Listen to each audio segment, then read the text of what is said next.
Prosecutors are responding to R. Kelly's claims that there's a murder plot against him. They call those claims fanciful and repugnant.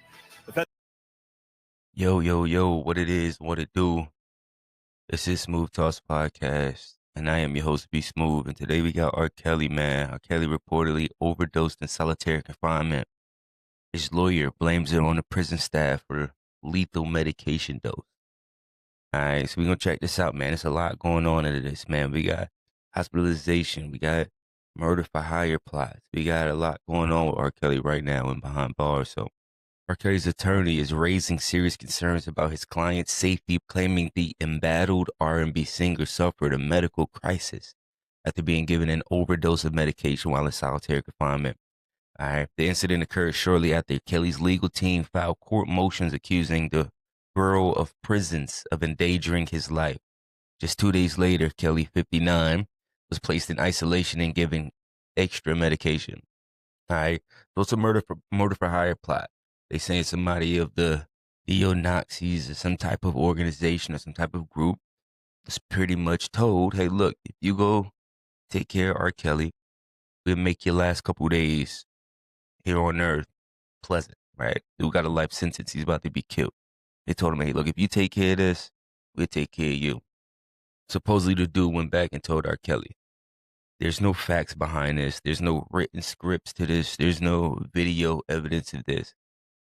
But this whole thing right here, right, where the doctors gave him too much medicine, right, there's documentation for those things, right? That means that within 2 days after filing for his motion, the Bureau of Prisons officials administered an amount of medication that significantly exceeded a safe dose and caused R. Kelly to overdose, putting his life in complete jeopardy. His attorney, B.Smuvv, said they gave him an amount of medicine that could have killed him. So if you take the two things, you combine them together, right? You got the man saying, hey, look, they trying to pay me. They trying to take care of me to take care of you. Secondly, only 2 days after they filed that motion, he's administered this enormous amount of medicine that could have possibly took his life. So these things get add up to something. Britley added that after doctors discovered blood clots in both of his legs and lungs and recommended surgery, police officers, not GCOs, they came into the hospital room and removed R. Kelly. All right. He was denied the surgery. All right. He was denied the surgery that he needed to clear the clots in his lungs and in his legs. Both things threaten his life. You got blood clots in your legs and your lungs, dog. It's life threatening. They told him he couldn't do it. The legal team's third emergency motion for release alleges ongoing threats, including a fellow inmate's claim that the prison staff and white supremacists were targeting R. Kelly. All right, this is what I just told you guys about. The guy literally came out of his mouth and said to R. Kelly, supposedly, yo, whoop-de-whoop-de-whoop, all right? This will be confirmed by the hospital records. It is undeniable in the fact of the blood clots and overdose. Those things are undeniable. Can't be recanted. As far as with the dude saying that, well, who knows? Maybe that's just him getting some clout, some fame. I am going to say this, though. R. Kelly, bro. Dog. G. You're a sex offender, bro. Yeah, you're a sex offender. You might not have been directly in prison for those things, but that's what you are, right? That's what you are. So it doesn't surprise me that there could be groups or conglomerates of people that's trying to eliminate this man, right? That's what happened to sex offenders, pedophiles, these people in prison. That's what happens to them, regardless, fame or no fame, all right? But no one deserves to have their life taken from them unjustly. And what I mean by unjustly is, if the man requires medical attention, give him medical attention. The man is, giving too much medicine. Someone needs to lose their job.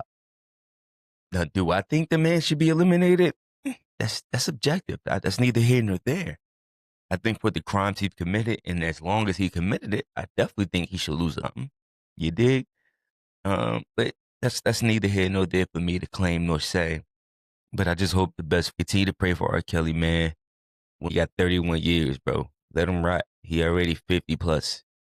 31 years, he ain't gonna make it out. He trying to get out. That's all that is. He's trying to get out of prison. He's been pitting in claims to where people's messing with his money. People try and kill him. They overdosed him. He got blood clots in his legs. These are now 4 to 5 different claims that he's placed to try to get out on some type of home confinement. And they ain't going for it. They ain't going for it. Also, you think about all the RICO acts that they're putting on celebrities now, right? Every single one of them is coming down to an egregious claim. Diddy ain't gonna be too far behind him. I don't know if Diddy's gonna get 30 plus years. They got a lot of like semantics in what he got going on, but R. Kelly, bro, you rightfully got those 30, my dude. You did, bro. You did what you did for over 30 years. You was doing that shit for over 30 years, my dude. You deserve the 30. Stop trying to get out. Sit down, hold your time down. You know what I'm saying? If somebody is trying to kill you, stay in solitary confinement. Stay in solitary confinement, bro. You did.